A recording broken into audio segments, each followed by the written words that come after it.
우리 성가대가 찬양을 할 때 반주자는 숨어서 반주를 하기로 했습니다. 여러분들 너무 당황하지 마시고 어딘가에서 반주를 하고 있으니까 너무 놀라지 않으셔도 되겠습니다. 느헤미야서를 강의하고 있는데요. 이 느헤미야서라고 하는 성경은 리더십에 관한 책이다. 제가 그렇게 설명을 드렸습니다.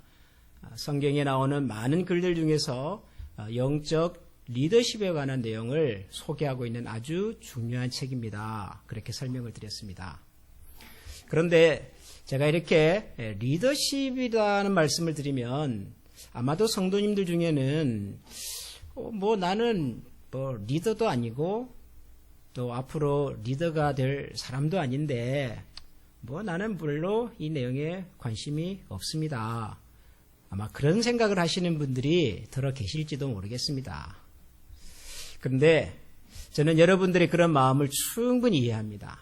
왜 이해하냐 하면 저도 한때 그런 생각을 가졌던 적이 있었습니다. 한 25년쯤 전이겠네요. 제 선배 한 분이 미국에 유학을 왔습니다. 당연히 목사님이시죠? 뭘 공부하세요? 그랬더니 리더십 공부를 하겠대요. 목사님이신데요. 그래서 제가 그때 그런 생각을 했습니다. 아니, 목사님께서 미국에 유학까지 가셔서 공부할 것이 얼마나 많은데 왜 하필이면 리더십일까? 그게 뭐가 필요해서 그런 생각을 제가 했던 적이 있었습니다. 지금은 리더십, 크리스찬 리더 이런 말들을 많이 사용하고 또 많이 듣기 때문에 아마 이런 얘기가 여러분들이 좀 이상하게 들릴 수 있겠으나 전에는 그랬습니다. 교회에서 목사님들이 리더십 얘기를 하고 리더에 대한 얘기를 하면 그게 필요할까 이런 생각이 들었었죠. 근데 아마도 우리가 이런 생각을 한 이유는 이런 것 같아요. 우리가 흔히 리더 혹은 리더십 그러면은 뭘 떠오르냐 그러면 아주 그 나폴레옹 같은 아주 강력한 리더가 있어가지고 사람들을 그냥 확 이렇게 사로잡아가지고 뭔가 원하는 방향으로 이끌고 가는 이런 것들을 많이 연상을 하시는 것 같아요. 그래서 우리가 누군가를 향해서 저분은 리더십이 있어 이런 말을 할 때 그 내용이 뭐냐 하면 그 사람은 사람들을 확 사로잡아가지고 이렇게 끌고 가는 힘이 있다. 그런 내용으로 사용할 때가 많지요. 리더십이란 말을. 근데 여러분 리더십에 있어서 중요한 것은 사람들을 확 사로잡아가지고 끌고 가는 그런 힘이 아니에요. 여러분 리더를 따라서 간다고 할 수 없이 끌려가는 사람들이 대부분이라면 그 리더는 좋은 리더입니까? 그런 리더십은 좋은 리더십입니까? 리더와 함께 가더라도 좋아서 따라가는 사람이 많아야 그게 좋은 리더고 좋은 리더십이겠죠. 그러니까 리더라는 말, 리더십이라는 말에서는요, 사람들을 사로잡아가지고 원하는 대로 그냥 질도 있게 막 움직이게 만드는 힘이 아니라 누군가 다른 사람에게 좋은 영향력을 끼치는 거예요. 좋은 영향을 받아서 자원하는 마음으로 행동하게 만드는 것이 그게 리더십의 핵심이죠. 근데 여러분 우리가 세상을 살아가는 사람들이기 때문에 누군가에게 좋은 영향을 주기도 하고 받기도 하고 그러면서 산다고요. 부모는 자녀들에게 좋은 영향력을 끼쳐야 하죠. 그래야 자녀들이 부모님을 보고 부모님이 기대하고 원하는 방향으로 잘 따라오지 않겠습니까? 부부가 서로에게 좋은 마음으로 권면해주는 얘기지만 듣는 사람이 잔소리처럼 들으면 변화가 있겠습니까? 좋은 영향력을 끼치면 말로 표현하지 않아도 부부가 서로 좋은 영향을 주고받아서 좋은 화목한 가정을 이룰 수가 있겠죠. 그건 교회도 마찬가지고 우리가 살아가는 사회가 다 마찬가지입니다. 그렇기 때문에 우리가 누군가에게 좋은 영향을 끼치면서 살아야 하고 또 누군가로부터 좋은 영향을 받으면서 사는 사람이기 때문에 이 리더십이라고 하는 것은 우리의 모든 생활 속에서 필요한 얘기죠. 내가 리더가 된다 안 된다를 떠나서 어떻게 하면 우리는 누군가에게 좋은 영향력을 끼치면서 살 수 있을까? 우리는 어떻게 좋은 영향을 주고받으면서 살 수 있을까? 이게 리더십에 관한 얘기라고요. 그래서 느헤미야서는 우리에게 굉장히 필요하고 중요한 이야기를 하고 있습니다. 성경은 어떤 사람을 리더라고 말하고 성경이 우리에게 추천하는 좋은 리더십의 내용이 뭐냐, 이걸 보여주는 책이거든요. 느헤미야서를 그래서 우리가 같이 살펴보고 있는데요. 오늘은 느헤미야서 3장을 같이 좀 생각해 보려고 합니다. 여러분들이 아마 이 오늘 성경 본문을 읽으시면서도 느끼셨겠지만 이 느헤미야서 3장을 읽으면은 제일 먼저 무슨 생각이 드냐면 이 별로 재미가 없네. 그런 생각이 먼저 드세요. 발음도 어려운 사람들 이름 여러 등장하고 또 또 문 달고 성벽 쌓고 또 문 달고 또 성벽 쌓고 그런 얘기가 계속 나와요. 여러분, 느헤미야 3장에 가장 많이 반복해서 등장하는 표현이 뭔 줄 아십니까? 우리가 12절까지밖에 안 읽었지만 여러분들이 끝까지 다 읽어보시면 가장 많이 반복되는 단어가 뭔 줄 아십니까? 중수라는 말 같죠? 근데 그것보다 더 많이 등장하는 게 있어요. 중수하고 거의 비슷한데요. 조금 더 많이. 그 다음에입니다. 그 다음에. 보세요, 여러분. 그 다음에 언제까지요? 다 완성될 때까지 계속 그 다음에요. 무슨 성경에 이런 내용이 있을까? 이런 생각이 들지요. 아마 여러분들이 개인적으로 느헤미야서라는 성경을 읽었다면 아마도 이 3장은 대충 지나갔을 가능성이 많습니다. 또 그 다음에 또 사람 또 그 다음에 지나가자 4장으로 그럴 가능성이 참 많아요. 그런데 여러분, 우리가 성경을 읽다 보면 종종 이런 내용들이 나와요. 종종. 사람 이름들이 그냥 계속 나오고 했던 얘기 또 하고 또 하고. 근데 여러분, 그런 내용을 읽을 때 이 재미없는 거 왜 있을까? 그냥 넘어가지 뭐. 그렇게 생각하시면 안 돼요. 반대로 이렇게 생각하셔야 돼요. 아니, 이 재미없는 내용을 왜 기록을 했을까? 아니, 이 재미없고 별로 의미도 없는 이런 내용을 성경이라고 하는 이 중요한 하나님 말씀을 기록하는 책에서 왜 기록했을까? 그렇게 생각하셔야 돼요. 여러분, 우리가 보기에 재미도 없는 내용을 왜 기록을 했을까요? 적어도 하나님께서 보시기에는 그럴 만한 이유가 있기 때문입니다. 우리에게는 이게 재미없고 반복되는 사람들 이름만 주로 나오지만 적어도 하나님께서 그 당시 예루살렘 성이 다시 재건되는 과정을 우리에게 기록으로 남기고자 하실 때 이 내용과 이 사람들이 중요했단 말이에요. 그래서 기록으로 남긴 거라고요. 그렇게 생각을 해보면 느헤미야서 3장은 정말 중요한 이야기가 있습니다. 정말 있습니다. 저는 느헤미야 3장에 나오는 많은 이야기들 중에서도 이런 이유 때문에 이분들이 등장을 하고 있구나 라는 생각을 하게끔 만드는 세 종류의 사람들에 대해서 오늘 여러분들에게 잠깐 소개를 하려고 합니다. 첫 번째 사람들은 느헤미야서 3장 1절에 나오는 사람들입니다. 여러분 1절을 한번 다시 보시겠습니까? 제가 한번 읽어보겠습니다. 그때의 대제사장 엘리야십이 그의 형제 제사장들과 함께 일어나 양문을 건축하여 성별하고 문짝을 달고 또 성벽을 건축하여 함메야 망대에서부터 하나넬 망대까지 성별하였고, 그러면서 이제 계속 나오죠. 그 다음은 나와요. 여러분, 느헤미야서 3장 1절에 어떤 사람들이 등장합니까? 누가 등장하지요? 제사장이라고 하는 분들이 등장합니다. 제사장. 그 중에서도 chief priest, 가장 높은 대제사장 엘리야십이 그의 형제 제사장들과 함께 일어나서 양문을 건축하고 또 문짝을 달고 성벽을 건축하고 또 망대를 건축하고 그런 얘기가 나옵니다. 제사장들 얘기가 나옵니다. 제사장. 여러분, 제사장은 뭐 하는 사람입니까? 제사장은 뭐 하던 사람들이죠? 제사 드리는 분들이죠. 이스라엘 백성들이 하나님을 예배하고 섬기는, 제사를 드리는 일을 잘 할 수 있도록 돕고 안내하고 지도하는 일을 하는 분들이 제사장입니다. 제사장들은 평소에 일도 하지 않습니다. 이스라엘 백성들이 가나안을 점령해서 땅을 분배받을 때 12지파에게 다 땅을 나눠주는데요. 제사장들이 포함된 레위 지파에겐 땅을 나눠주지 않습니다. 왜요? 제사장들은 생계를 위해서 일하는 사람이 아니라 예배하는 일을 위해서, 하나님을 섬기는 일을 위해서, 이스라엘 백성들이 하나님을 예배하는 일을 잘 가르치는 일을 위해서 부름받았기 때문에 그 사람들의 생계는 나머지 12지파가 책임지라는 겁니다. 그래서 12지파에겐 땅도 다 나눠줬지만 제사장들에게는 땅 주지 않아요. 당신들은 일하는 것이 목적이 아니라 하나님께 예배드리는 것이 중요한 사명이기 때문에. 전쟁이 일어나도 제사장들은요, 총과 칼을 가지고, 총은 없겠네요. 예. 전쟁이 그렇게 나가지 않았어요. 싸우러 나가지 않았어요. 이분들은 오히려 언약궤를 메고 찬양을 하면서, 기도를 하면서 전쟁을 도왔던 분들이에요. 이분들이 성이 무너졌다고 성을 쌓는데 동원될 필요도 없는 분들이고요.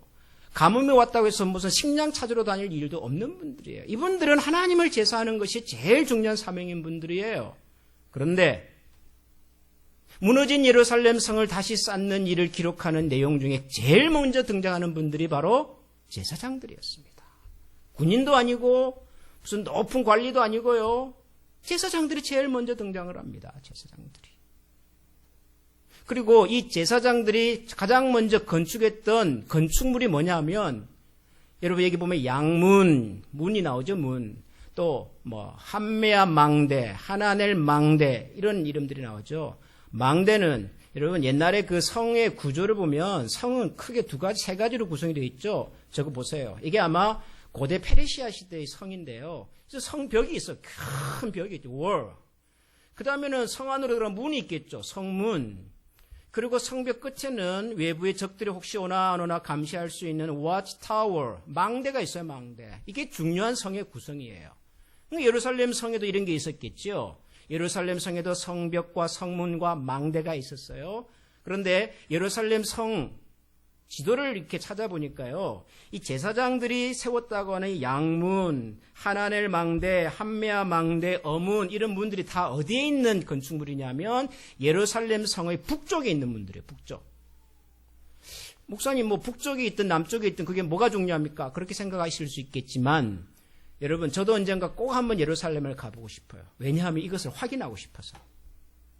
예루살렘이라고 하는 도시는요, 예루살렘 성이라고 하는 것은 지형적으로 전략적으로 굉장히 중요한 위치에 세워졌습니다.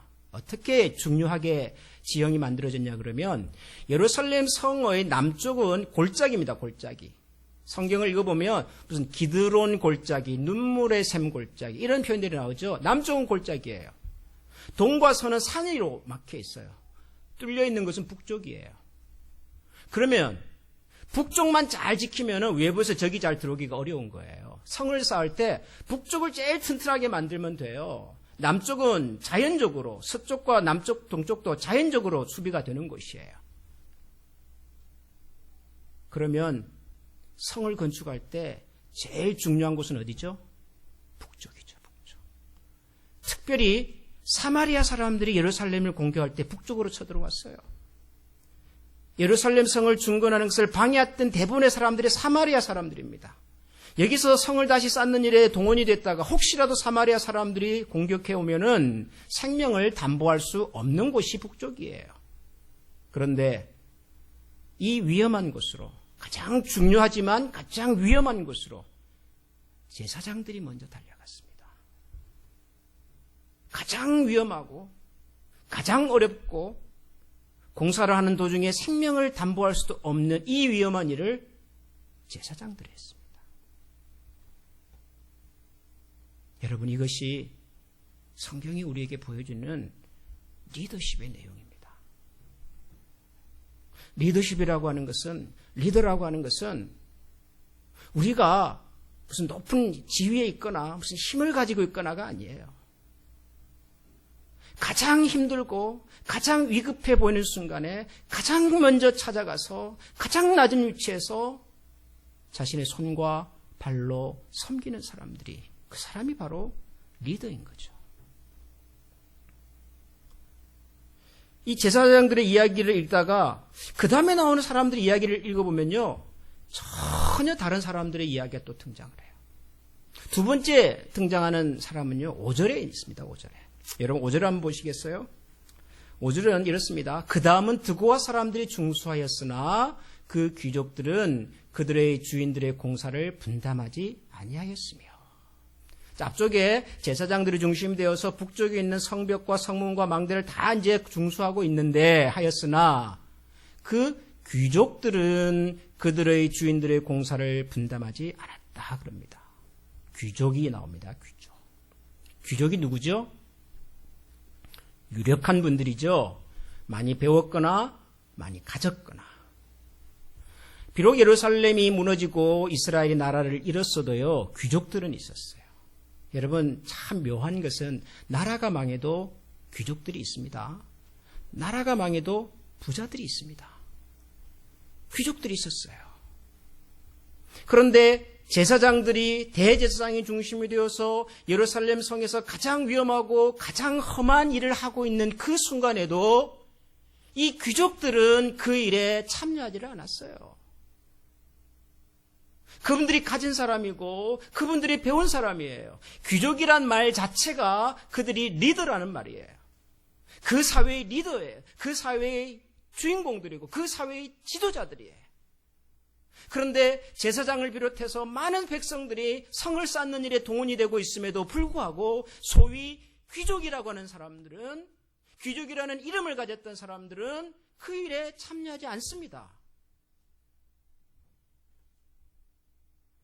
불행하게도 이것이 우리가 살면서 경험하는 현실입니다. 사람들이 리더라고 부른다고 해서 그 사람들에게서 리더의 태도와 리더의 가치관과 리더의 모습이 보이냐 그러면 그렇지 않을 때가 참 많아요. 미국에서도 고위공직자를 세울 때 청문회라는 것을 하지요. 한국에서도 고위공직자를 세우려면 청문회라는 걸 해요. 근데 그런 걸 가만 들여다보면 우리 보통의 사람들이 참 속상한 이야기들이 많이 나와요. 뭐 자녀들을 그때 뭐 군대를 안 보내고, 뭐 아이들에게 무슨 좋은 유학을 보내고, 뭐 좋은 지역에 뭐 이렇게 위장으로 뭐 이렇게 이사를 하고, 뭐 그런 얘기들이 뭐 나오잖아요. 그럴 때마다 참 두 가지 생각이 있죠. 배도 아프고, 한편으로는. 근데 어떤 사람은 하고 싶어도 할 수 있는 힘이 없어요. 그럴 수 있는 능력이 없어요. 근데 많이 배우신 분들은, 힘이 있는 분들은 그런 일을 해요. 그래 놓고 또 지도자까지 되겠대요. 이런 일들을 보면 참 마음이 씁쓸해요. 여러분, 리더라고 하는 것은 누가 우리를 리더로 불러주느냐에 따라서 리더가 되는 것이 아니라 리더의 마음과 리더의 삶과 리더의 태도가 있는가라고요. 태도가. 귀족이에요. 많이 배웠고 많이 가졌어요. 지도자라고 하는 것은 더 큰 책임을 갖는 사람인데, 근데 그들은 예루살렘 성을 쌓는 이 일에 참여하지 않습니다. 이런 귀족들 얘기를 듣다 보면, 이 귀족이라고 하는 단어가 영어로 noble이잖아요. nobleman이잖아요. 이 귀족이라는 단어를 들으면은 정반대의 사람들 얘기도 또 떠오르죠. 정반대의 사람들도. 세상에는 정반대의 사람들도 있어요. 여러분, 14세기 유럽 역사를 읽어보면 그 당시에는 섬나라 영국하고 대륙의 프랑스란 두 나라가 항상 누가 더 세냐를 가지고 다퉜어요. 서로 누가 세냐를 가지고 전쟁을 했는데 무려 100년을 했습니다. 100년을. 그래서 그것을 100년 전쟁 그래요. 100년 전쟁 말미에 프랑스의 도시 칼레라고 하는 도시가 영국군에게 포위를 당합니다. 도와줄 수 있는 원정군도 더 이상 오질 않아요. 그래서 할 수 없이 칼레의 지도자들은 영국군에게 항복하기로 하고 항복 사절단을 보냅니다. 그랬더니 그 당시 영국의 왕 에드워드 3세가 이 칼레의 항복을 하기 위해서 온 대표자들을 만나서 이렇게 얘기를 합니다. 너희들이 항복을 하겠다 하니까 우리가 항복을 받아주겠다. 칼레 시민들의 전체 생명을 내가 안전하게 책임져 주겠다. 대신 조건이 있다. 그동안 너희들이 우리를 대항해서 싸운 전쟁을 수행한 책임을 물어서 지도자 6명을 처형해야 되겠다. 6명의 명단을 가져와라. 그랬다고요. 그 소식을 듣고 지도자들이 다시 칼레로 돌아가서 의논을 합니다. 누구를 보내야 되죠? 결정을 못합니다. 백성들이 웅성웅성거리고 그러죠. 그럴 때 그 당시 칼레시의 시장, 칼레시 상인 대표, 칼레시의 법률가 6사람이 자원합니다. 내가 죽겠습니다. 우리가 나가서 처형을 당하겠습니다. 6사람이 자원해서 나갔습니다. 그래서 그 6사람이 이제 처형을 하는데 그 소식을 들은 에드워드 3세의 부인이 그 6사람의 그 헌신과 충성이 너무 기특하고 대견해서 에드워드 왕에게 요청을 합니다. 저 사람들을 죽이지 마십시오. 그래서 안 죽였어요.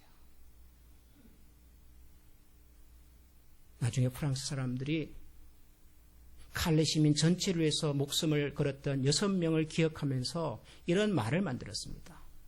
Noblesse oblige. Noblesse oblige.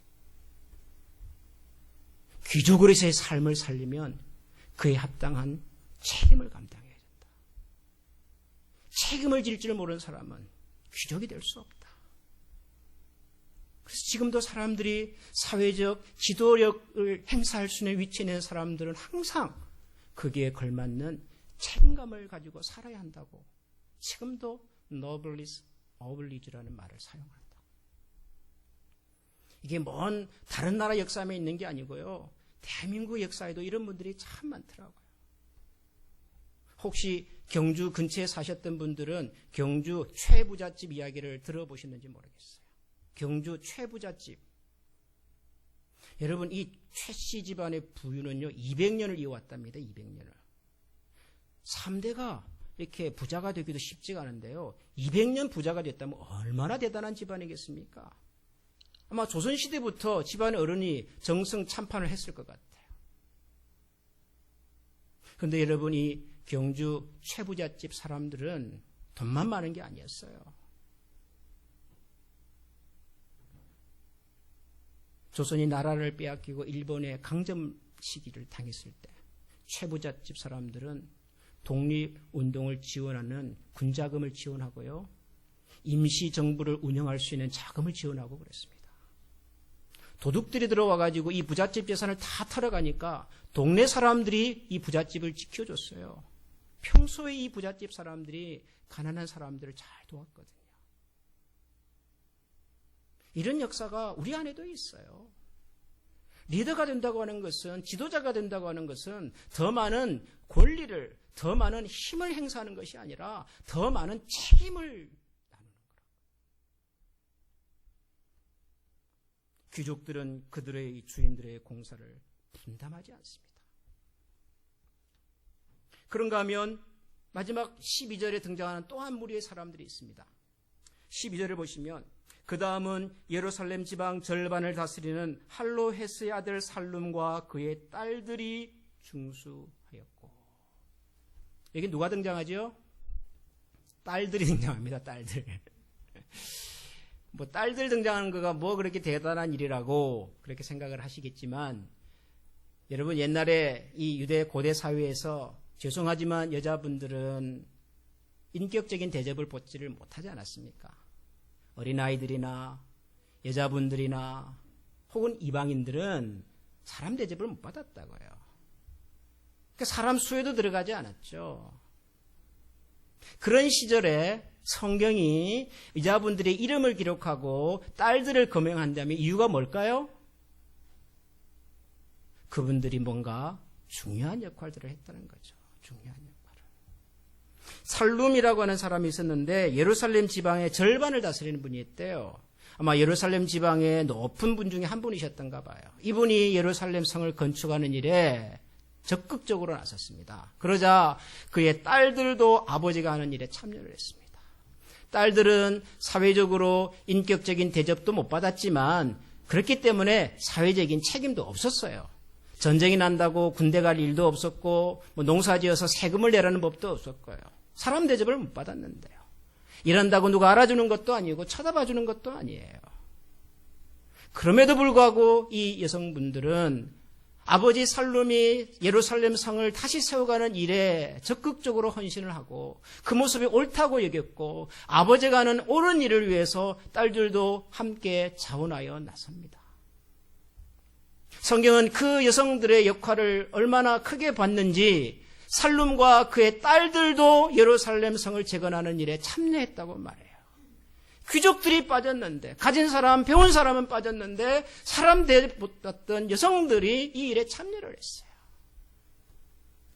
그러고 보면 하나님의 나라를 세워가는 일에는 느헤미야 같은 제사장 같은 탁월한 리더들도 필요했지만 이름 없는 소수의 많은 사람들의 헌신과 도움 속에서 이루어지는 것이 하나님의 나라였던 것 같아요.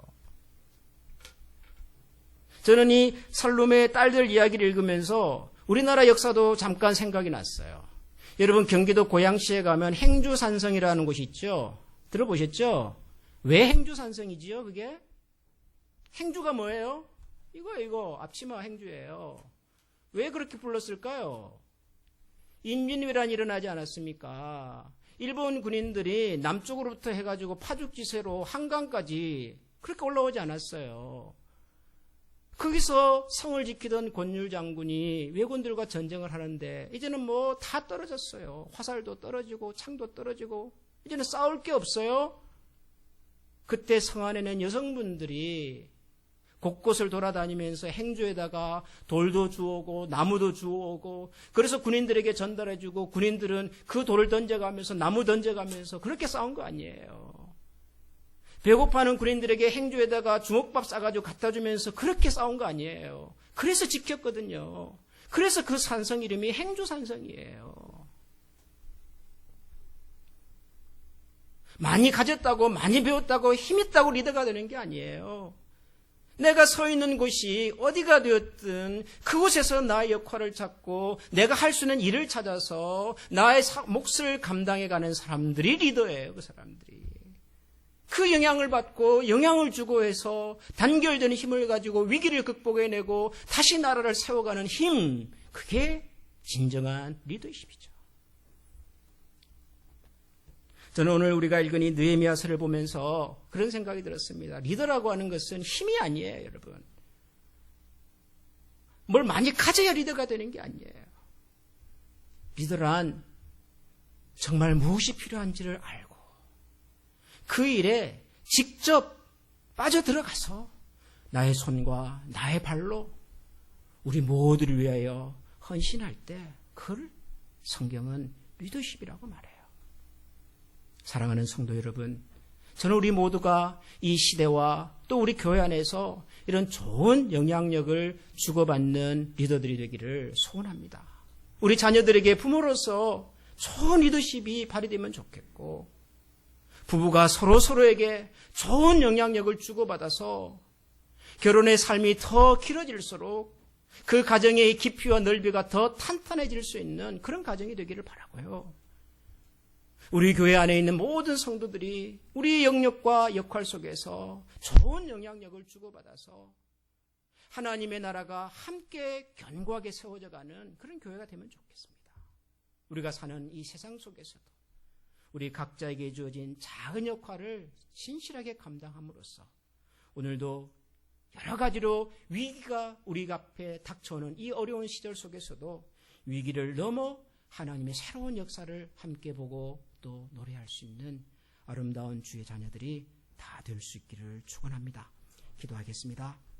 하나님, 예루살렘 성이 다시 세워지고 있습니다. 그리고 그 예루살렘 성을 세우는 일에는 높고 힘있고 많이 배운 사람들만이 아니라 그럴 책임도 그리고 그럴 수 있는 지위도 없었지만 남몰래 그리고 눈에 보이는 그 일을 위하여 손과 발로 섬겼고 헌신했던 수많은 사람들의 헌신을 통하여 예루살렘 성이 세워지고 있음을 봅니다.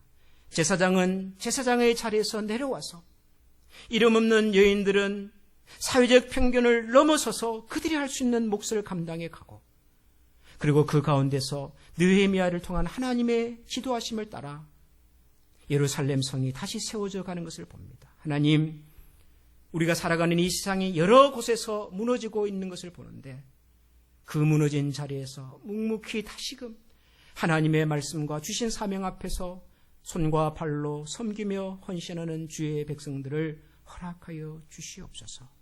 아름답게 세워져가는 주님의 나라를 보고 함께 기뻐하고 함께 감사할 수 있는 저희 모두가 되게 해주시기를 원하며 우리 구주 예수 그리스도 이름으로 기도합니다.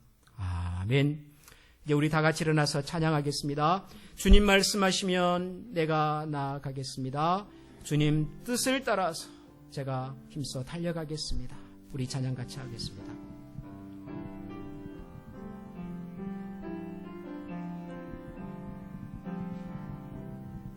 주님 말씀하시면 내가 나아가리다.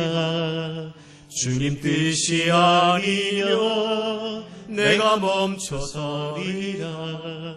나의 가고 서는 것 주님 뜻에 있으니 오 주님 나를 이끄소서. 주님 말씀하시면 주님 말씀하시면 내가 나아가리라.